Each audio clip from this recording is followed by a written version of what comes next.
सरिता की शादी एक अच्छे परिवार में हुई है। उसका पति रोहन उसे बहुत प्यार करता है।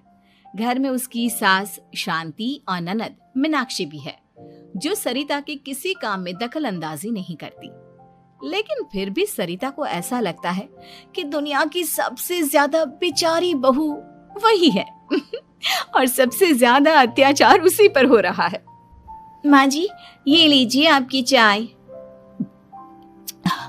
अरे बहू, तूने इतनी ज्यादा चीनी क्यों डाल दी चाय में? हाय हाय माँ जी, मैंने तो उतनी ही मीठी बनाई है जितनी मीठी आपको पसंद है। माँ जी, आपको तो मेरे हाथ की चाय अच्छी ही नहीं लगती। जब देखो कुछ न कुछ कमी निकाल ही देती हो। अरे बहू, तू एक बात के पीछे ही पड़ जाती है। मैंने ऐसा कब कहा कि तू रोज चाय खराब बनाती है? सरिता अपने कमरे में चली जाती है और फोन उठाकर अपनी माँ से बात करती है। हेलो माँ, कैसी हो आप? क्या कर रही हो? मैं तो ठीक हूँ, पर तू बता, तेरा मूड कैसा है? तेरी आवाज से लग रहा है कि कुछ तो हुआ है तेरे ससुराल में। अरे क्या बताऊँ माँ, यहाँ तो हर समय मेरे साथ बहुत बुरा व्यवहार होता है। मैंने अपनी सास के लिए इतनी अच्छी चाय बनाई, लेकिन मेरी सास चाय पीते ही मुझे 4 बातें सुना दी। बेटी, तू इतनी छोटी छोटी बातों पर ध्यान ही क्यों देती हो? तुम्हारी सास ने कुछ बोल भी दिया तो क्या हो गया? वो बड़ी है ना तुझसे। माँ ने इतना समझाया, लेकिन इस बात का सरिता पर कोई असर नहीं हुआ। अपनी बेचारी बहू की छवि वो बदलना ही नहीं चाहती। अगली सुबह सब नाश्ते की टेबल पर बैठकर नाश्ता कर रहे थे, तभी सरिता ने अपने पति से कहा, सुनिए जी, मुझे ना आज बाजार से कुछ सामान लेकर आना है। आज आप ऑफिस से आने के बाद मुझे लेकर चलना ना। भाभी, मुझे भी कुछ किताबें खरीदनी है। आप दोनों जा ही रहे हो तो मेरी किताबें भी ले आना। लो, अभी तो बात ही की है बाजार जाने की, तो एक फरमाइश आ गई। माँ जी, आप भी बता दो कुछ, और हाँ, मोहल्ले वालों से भी बोल दो अगर वो कुछ मंगवाना चाहते हो तो। बेचारी मीनाक्षी अपना सा मुंह लेकर रह गई। ये सब देखकर रोहन से चुप नहीं रह गया और वो गुस्से में बोला, सरिता, क्या हो गया है तुम्हें? मीनाक्षी ने तो सिर्फ किताबों के लिए बोला है। तुम्हें मीनाक्षी से इस तरह से बात नहीं करनी चाहिए। माफी मांगो उससे अभी। क्या? मैं माफी मांगू? दिन भर आपके घर के काम करूं मैं, आपकी और आपके घर वालों की बातें सुनूं मैं, और अब माफी भी मैं मांगू? ऐसा कभी नहीं हो सकता। ये बोलकर सरिता वहां से चली जाती है। एक दिन उनकी पड़ोसन घर आती है। अरे सरिता, क्या कर रही है? और क्या करूंगी भाभी जी, बस घर का काम ही कर रही हूँ। आप बताओ कैसे आना हुआ? अरे मैं तो तुम्हारा हालचाल पूछने आई थी, लेकिन तुम तो बिजी लग रही हो। कोई बात नहीं, मैं बाद में आ जाऊंगी। और क्या करूं भाभी जी, जब से शादी होकर आई हूँ ना, बस काम ही कर रही हूँ। और इस घर में ना कोई मेरी कदर नहीं करता। पति है जो बस घर से ऑफिस, ऑफिस से घर। ननद को तो कॉलेज से फुर्सत नहीं। बची सास तो उनका सारा समय मेरी गलतियां निकालने में लग जाता है। अरे ये क्या कह रही हो सरिता? तुम्हारी सास तो पूरे मोहल्ले में तुम्हारी तारीफ करती फिरती है कि तुम बहुत अच्छी हो, पूरा घर तुम्ही ने संभाल रखा है। हाँ तो क्या हुआ? इसमें गलत क्या कहती है? सच्ची तो कहती है। मेरी मर्जी के बिना इस घर का पत्ता भी नहीं हिलता। शाम को जब रोहन घर आया तो उसने सबसे कहा, कल हम सबको मौसी जी के घर जाना है। उनकी बेटी की शादी है। सब अपनी अपनी पैकिंग कर लो, सुबह होते ही निकल जाएंगे। और सरिता, तुम कान खोलकर सुन लो, वहां जाकर किसी की बुराई भलाई शुरू मत कर देना, नहीं तो मुझसे बुरा कोई नहीं होगा। हाय हाय जी, आप तो ऐसे कह रहे हो जैसे मैं सुबह शाम सबकी बुराई करती फिरती हूँ।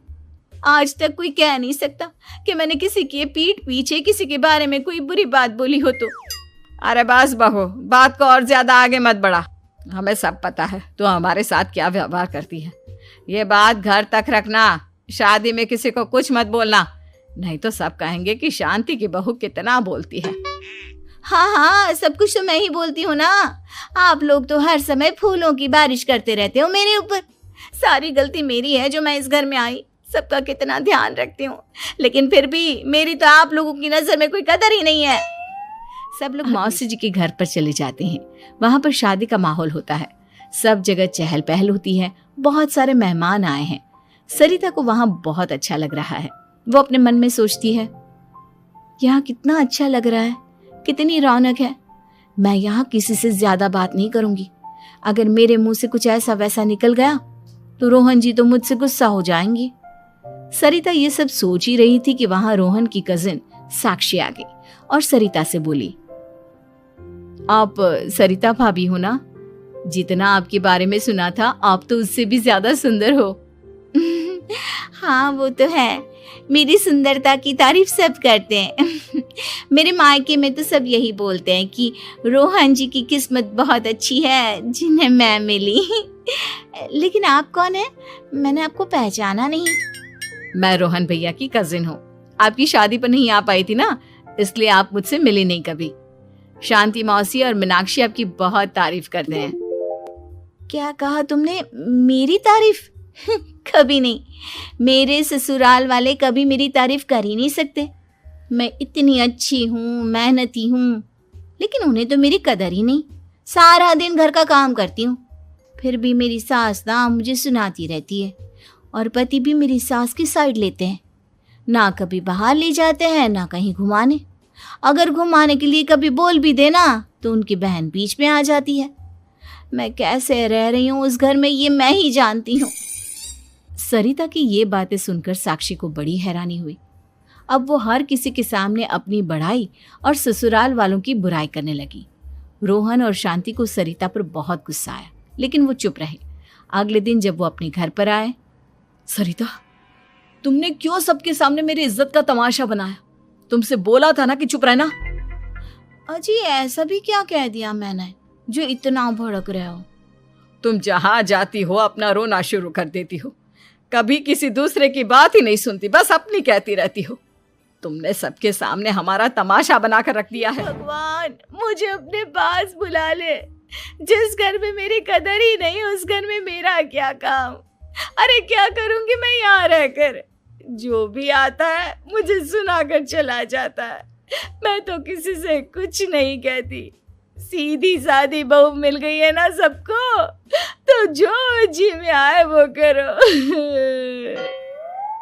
सरिता ने अपने आगे किसी को कुछ बोलने ही नहीं दिया, और उस दिन भी उसने सबके सामने खुद को बेचारी बना ही दिया। अगले दिन मीनाक्षी कॉलेज के लिए लेट हो रही थी, इसलिए वो हर काम जल्दी जल्दी कर रही थी। अपना नाश्ता लेने किचन में गई और पतीले में रखे गरम दूध को गिलास में डालने लगी। दूध का पतीला उसके हाथ से छूट गया और गरम गरम दूध उसके हाथ पर गिर गया। ओए माँ, हाय मेरा हाथ, माँ मेरा हाथ जल गया। मीनाक्षी की आवाज सुनकर सरिता दौड़ती हुई आई। ये क्या किया तुमने? तुम्हें नाश्ता चाहिए था तो मुझसे बोल देती, मैं क्या मना कर देती? अब पता नहीं कितने दिन की मुसीबत पाल ली तुमने। सरिता मीनाक्षी को उसके कमरे में ले गई और उसका बहुत ख्याल रखा। उसका इस तरह से ख्याल रखना शांति और रोहन को थोड़ा अजीब लगा। माँ, सरिता के दिमाग का भी कुछ पता नहीं। कल शादी में सबको इतना कुछ बोल कर आई है हमारे बारे में, और अब मीनाक्षी की कितनी अच्छी देखभाल कर रही है। ये ऐसा क्यों करती है? बेटा, तेरी बीवी की ना आदत हो गई है सबके सामने खुद को बेचारी दिखाने की, और आदत इतनी जल्दी नहीं बदलती। जब ये बोलना शुरू करती है तो रुकने का नाम ही नहीं लेती, इसलिए इसे पता ही नहीं चलता कि ये किसके सामने क्या बोली जा रही है। लेकिन दिल की बहुत अच्छी है। हमें भी अपना दिल बड़ा करके ये जैसी है इसे स्वीकार करना चाहिए।